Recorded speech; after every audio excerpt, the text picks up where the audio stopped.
Speaking of which, those are some stylish sunglasses. I just love women who look great in sunglasses, such cool beauties. Is that so? Why don't we get out of this stuffy place and go on a date? Ouch. Let go of me, please. Come on, you'd rather have an assertive man, right? Lucas grips tighter. Stop it. Get away from her. Before I knew it, I was already moving. Hello? What's up, Mom, calling all of a sudden? It's been almost a month since you started living on your own, right? Just checking to see if you're managing okay. You're too protective. I'm handling things just fine. Any problems with your coworkers? No worries. I mean, sorry. What's wrong? I almost lied just now. Actually, things are a bit tough. Is work getting to you? It's not the work itself, it's the people. Is someone messing with you about your looks? Well, that's been a thing since I was a kid, so I'm used to it. You shouldn't have to get used to it. You're not doing anything wrong. Thanks for your concern, but I'm okay. Really? Remember, you can tell me anything anytime. You're too protective. I'm really fine. I have to go. I've got something to take care of. Okay, take care and stay strong. After hanging up, I let out a big sigh. I put on a brave face again. To be honest, I don't want to go to work. I stare blankly at my reflection in the mirror, trying to force a smile. It only distorts my face. I've never been good at forming expressions, not just smiling. I suffer from what's known as facial paralysis. It's been an issue since I was little, and it has caused me a lot of pain. I was laughed at and avoided by classmates for being creepy. Mom always tried to protect me, but it pained her too. That's why I pretended to be okay during our call earlier. I'm sorry for being born this way. I muttered to the mirror and felt overwhelmingly sad. As I got older, people commented less on my face. But at my current job, there's one person who keeps mocking me relentlessly. Brandon, you haven't closed any deals this month, have you? Lucas. I apologize. Even your apology looks creepy. That's why you can't close deals or get girls. Apparently in Lucas's dictionary, the word consideration does not exist. Whether I attract women or not is irrelevant. Hey, don't get all defensive just because I hit a nerve. Lucas, as detestable as his personality may be, was blessed with good looks. He must have been very popular from his school days. He graduated from a prestigious university, well known to everyone. But you know, I think even someone like you has value, so don't worry. What do you mean by that? Being at the bottom of the barrel, unable to work properly because of your twisted face, it makes others feel a bit better about themselves. Doesn't it? I don't find that comforting at all. Come on, I'm complimenting you. It's not just your face that's twisted, but your personality too. Every day, he would say things like this in front of other employees. It had been years since I was openly berated like this. Have you ever been in a relationship before? What? Just answer me. You haven't, right? There's no way you could have. Lucas asks with a smirk. Knowing full well already. No, I haven't. Bingo. I knew it. That quiz was too easy. Excuse me, I need to get back to work. On the gloomy way home, I kept thinking about Lucas's words. Romance, huh? I've never had a girlfriend. I feel it's presumptuous of someone like me to even have feelings for someone else. But there was once a girl I had feelings for. Her name was Amber, a classmate from high school. Hey Brandon, can I eat lunch with you? Oh, yeah. In high school, my facial paralysis caused me to be isolated. I usually ate lunch alone in a corner of the classroom. That's when she suddenly came over to me. Why would you want to eat with someone like me? What? Because I only get to see your true face when you're eating lunch. Well, I usually wear a mask, so... Yes, it's a rare opportunity, so we have to make the most of it. You should probably stop, you know? What? Why? I can't make facial expressions properly because of my paralysis. I know that. So what? Everyone else finds it creepy, and you might get avoided too. What? Why should I care about people who would avoid me for that? Amber looked genuinely puzzled, as if what she said was the most natural thing in the world. I'd never met anyone like her before. I decide who I want to talk to, so it's fine. She said that and showed me a bright smile. It was hard to push away someone who reached out to me like that. At first, I was reluctant, but gradually, I opened up to her. Hey Brandon. Let's go home together.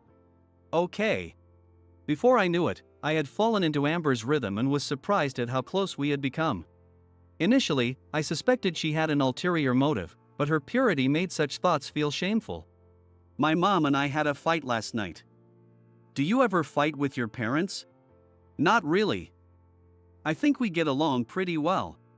You're so lucky. I don't want to fight, but why are parents so stubborn? I guess it depends on the person. Hey, that's not fair. Amber said, laughing as she playfully hit me on the back. I couldn't pinpoint the moment it happened. By the time I realized it, I had fallen in love with Amber. But it would be a bother if someone like me confessed, wouldn't it? Lying on my bed, I stared at the ceiling and muttered to myself. Even if it went well and we started dating, others would probably point fingers at us. I couldn't help but think about things that probably shouldn't matter. I should be satisfied just being friends with her. I decided not to confess my feelings. Convinced that remaining friends was the best for both me and Amber, I settled on that. Our friendship was good, and we often hung out after school. One day, on our way home, Amber suddenly looked serious. Hey, Brandon. What's wrong? There's a secret I've kept from you for a long time. Everyone has secrets, don't they? That's true, but I wanted to tell you. I'll listen if you want to tell me. What is it? Well, actually. Amber paused there, falling silent. Feeling it wasn't right to rush her, I patiently waited. I'm sick. Sick? With what? Little by little, I'm losing my sight. What? It's really scary. Is that true? Even as I asked, Amber didn't respond to the question. Instead, she continued. Today, I see less than yesterday. Is that some kind of metaphor? No, my vision is progressively getting worse. Maybe by tomorrow, I won't be able to see anything at all. How can I? I didn't know what to say. Saying it's going to be okay felt wrong. Blaming her for not telling me sooner also seemed absurd. Not knowing the right thing to do, I looked down. Just kidding. What? There's no way that's true. It's a joke, obviously. A joke? A girl like me, always so cheerful, turns serious and you believe it? It's like a prank. I see. Though Amber said it was a joke, I realized that the illness was real. She would never make a joke that could upset someone. She must have sensed my distress and turned it into a joke. I should have said something clever, but I didn't have it in me. This would remain a regret in my mind. Yet, Amber's cheerful nature managed to turn my complex about facial paralysis into something positive. Because I can't properly make expressions, misunderstandings are an everyday occurrence for me. What? I think it makes you look intelligent, like you're cool, which is really attractive. I've never been told that before. It doesn't matter what others think. It's what I think that matters, Amber said confidently. Looking at her face, I felt like everything was going to be all right. It's strange. What is? I think if anyone else had said that to me, it wouldn't have resonated at all. Really? Why? I might have even gotten angry. I might have said, "You don't understand my struggles, don't make such carefree and insensitive comments." Oh, I'm sorry. No. There's no need for you to apologize. Really? Actually, I feel energized by you, and thanks to you, I've definitely become more positive. I'm glad to hear that, but well, it might be hard to tell from just my expressions, since I have facial paralysis. That's not true. I understand you much better than any other classmate, at least I think I do. Thank you. I wish I could make it more obvious. It's not certain that this condition will continue forever. Then, there's something to look forward to: the day you can laugh without holding back. Amber smiled brightly. I want to smile like that too. That's a beautiful way to look at it, seeing it as something to look forward to. By the way, that anticipation isn't just for you. What do you mean? Seeing you smile wholeheartedly is something I'm looking forward to as well. I was taken aback. Would anyone who thinks of me this way ever appear in my life again? It might sound exaggerated, but I seriously thought so. This encouragement from Amber has always supported me. I'm really glad to have met someone who speaks to me like that. Don't be silly. Don't say such exaggerated things. It's not an exaggeration. When I talk to you, I truly feel like everything will be okay. Do I have some kind of magical power? Obviously. In contrast to Amber's playful attitude, I answered seriously. Even though I may not have the courage to confess, I want to continue sharing laughs and joy like this. Holding this modest wish close to my heart, I continued my school life. However, these days came to an abrupt end. Brandon, I have something important to tell you. During a break one day, Amber spoke to me with a serious look. What's up? I'm going to announce it to everyone in class tomorrow, but I thought I should tell you first. What is it? I'm moving. So, I'll be transferring to another school. What? Why all of a sudden? It's because of my dad's job. He's been really busy lately. That's tough. I knew the best thing to do was to send her off with a smile. I understood that in my head, but still. Don't look so sad. It makes me feel like I'm doing something wrong. No, sorry. I don't blame you at all. I know. You're kind. Not really. Yes, you are. I've received a lot of energy and courage from you. From me? Really? Honestly, I couldn't believe it. I thought I was the only one receiving anything. Me, giving courage to Amber? Me, who is usually avoided and seen as creepy by others. Huh? Brandon? What's wrong? What do you mean? You're crying. What? Oh. That's strange. Why is that happening?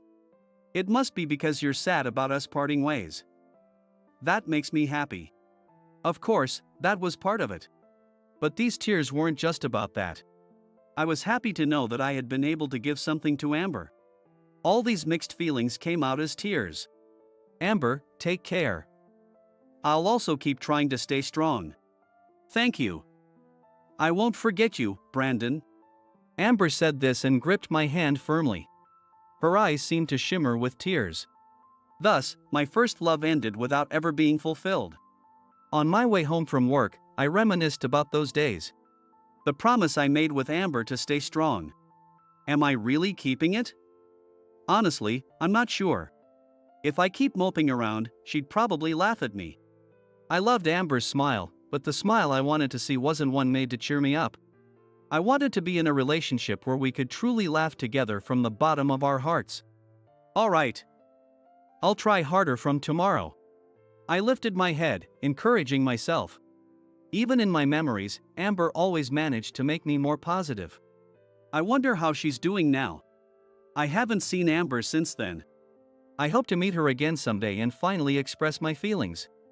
A few weeks later, I went on a sales visit with my boss, Lucas. The president of the client company, Mr. Johnson, likes me a lot and always treated me kindly. By the way, Brandon.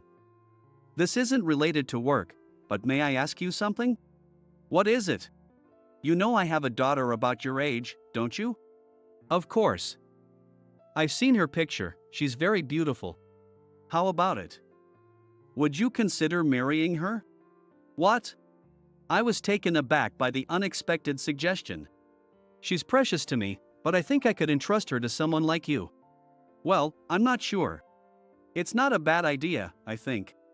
When the arranged marriage was mentioned, Amber's face popped into my mind.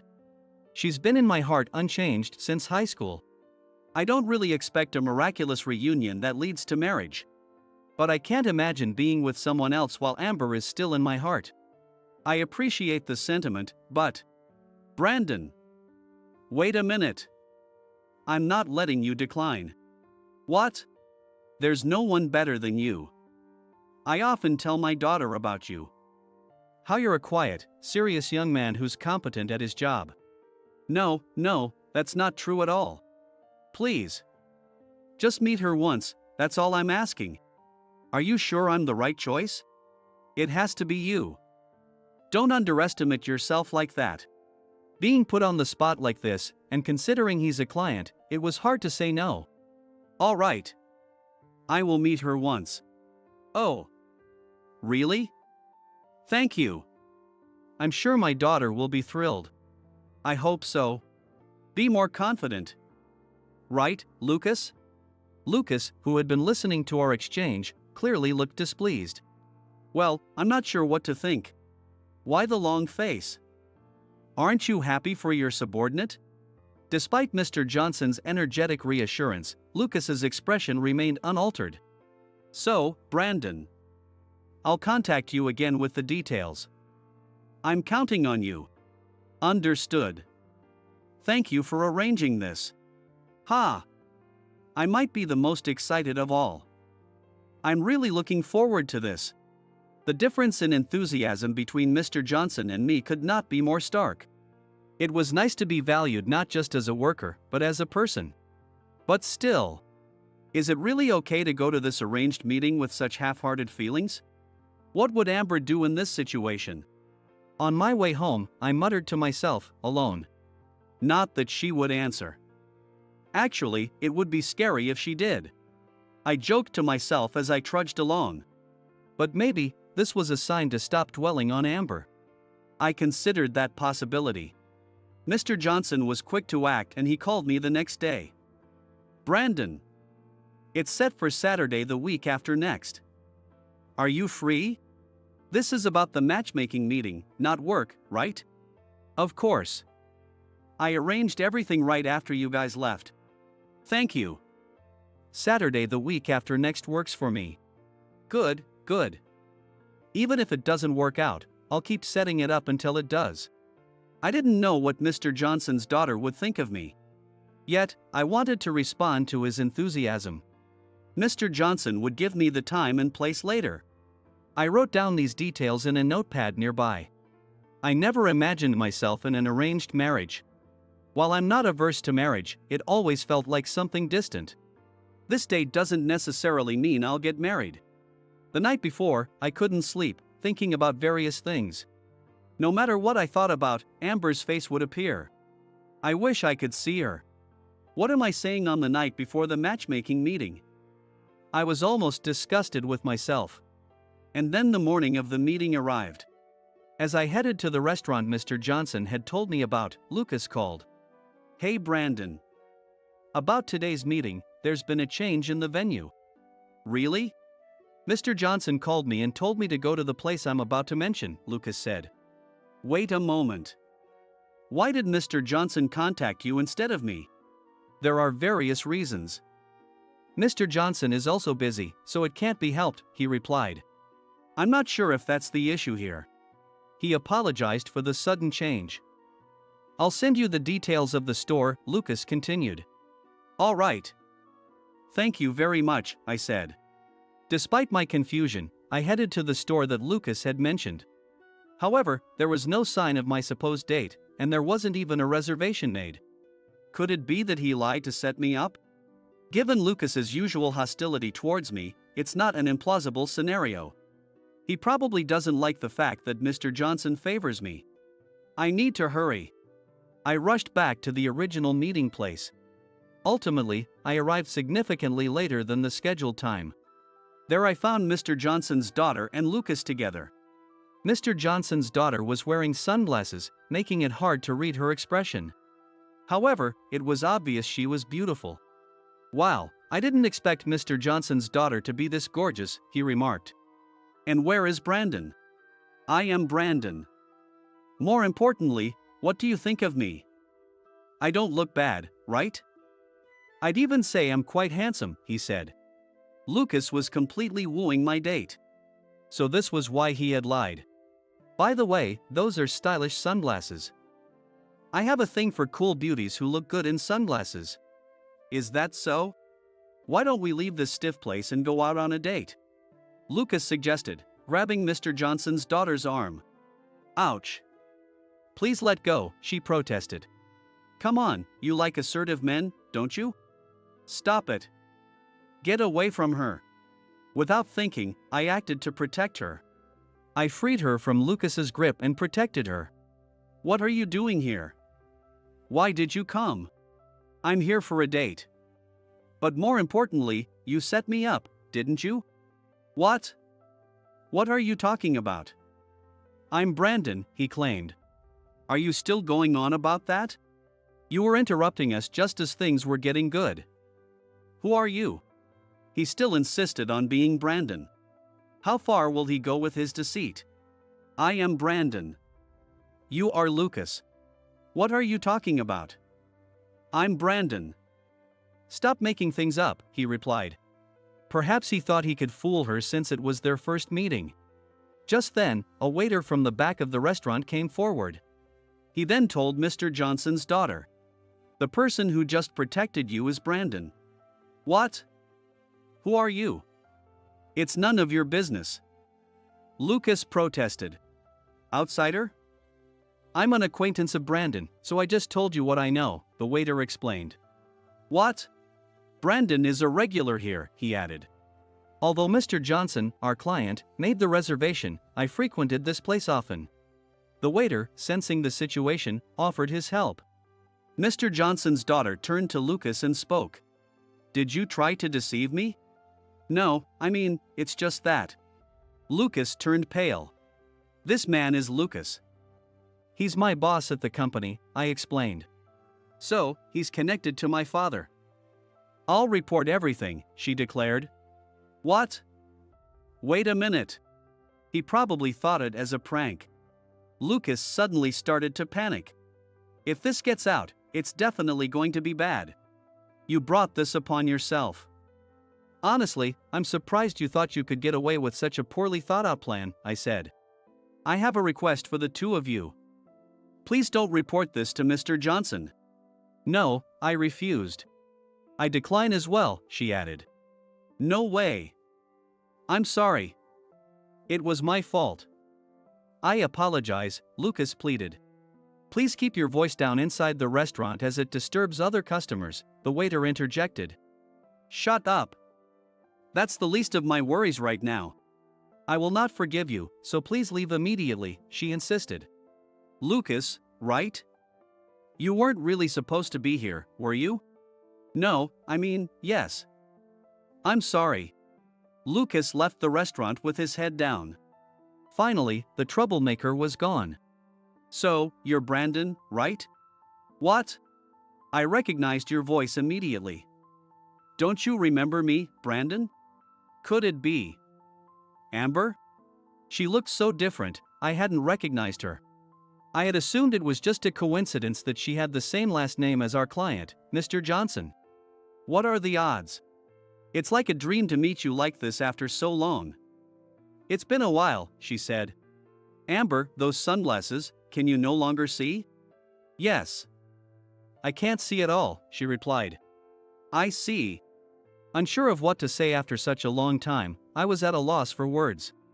Amber had become so beautiful, almost unrecognizable compared to our high school days. Suddenly reunited, I was overwhelmed with various emotions. It might not be the right time to say this, given it's our first meeting in a while, but what is it? I've always liked you since high school. No, I still like you just as much. I finally confessed. Even without hearing her response, a sense of relief washed over me. It felt as if a blockage had been cleared. Even if you can't see, I'll be your eyes. That's why I want us to be together. Strangely, I felt no embarrassment. Because I meant every word of it. I'm happy. Thank you, Brandon. Amber said, tears streaming down her face. You know, it's true I've lost my sight, but that's made other things more visible, she added. What? I can see the purity of your heart more clearly now. I knew it since high school, she revealed. Amber. I've liked you since high school too. Please, let's be together. Really? Yes. I couldn't help but jump for joy. The familiar waiters led the applause. Who would believe such a miraculous turn of events? Thus, Amber and I began dating. Later, thanks to our report, Lucas's scheme was exposed to Mr. Johnson. You dared to interfere with my daughter and Brandon's meeting. Ah. I'm so sorry. I will never forgive you. I'll also report this to your company, so be prepared, Mr. Johnson threatened. Mr. Johnson. Please have mercy. Not a chance. Don't ever show your face to me again. The recent chaos triggered a series of problems for Lucas. It came to light that he had often made fun of my facial paralysis. As a result, he was fired from the company. Lucas tearfully left the company. Afterward, he moved from job to job, but his high pride led to repeated conflicts with his bosses, resulting in him being fired again and again. Now, he apparently lives in a rundown apartment, depleting his savings and subsisting primarily on a diet of cabbage. Why has it come to this? Brandon is happy, and yet, why this disparity? Tearfully, he stuffed his mouth with the tasteless cabbage soup. Though it's his own fault, I hope he finds a way to reform. Amber and I continued to date smoothly, visiting various places together. We made more memories, filling the gap from the time we had been apart. On our second year of dating, I decided to propose. If you're okay with someone like me, please stay with me forever. Surrounded by many well-wishers, we got married. Happiness was at its peak with the birth of our child. During our first family photo session, I noticed something. Hey, this picture. What's up? I'm smiling so widely. I've never seen myself smile like this before. That's wonderful. I wish you could see it. I can't see it, but I somehow understand. Amber said, squeezing my hand. This photo of our happiest smiles remains displayed in our entryway. Every day before work, I gaze at this photo and savor our happiness. Have a good day. Work hard. Thank you. I'll do my best today. With a positive attitude, I opened the door. Having a family gave me the strength to keep striving no matter what. That's how I felt.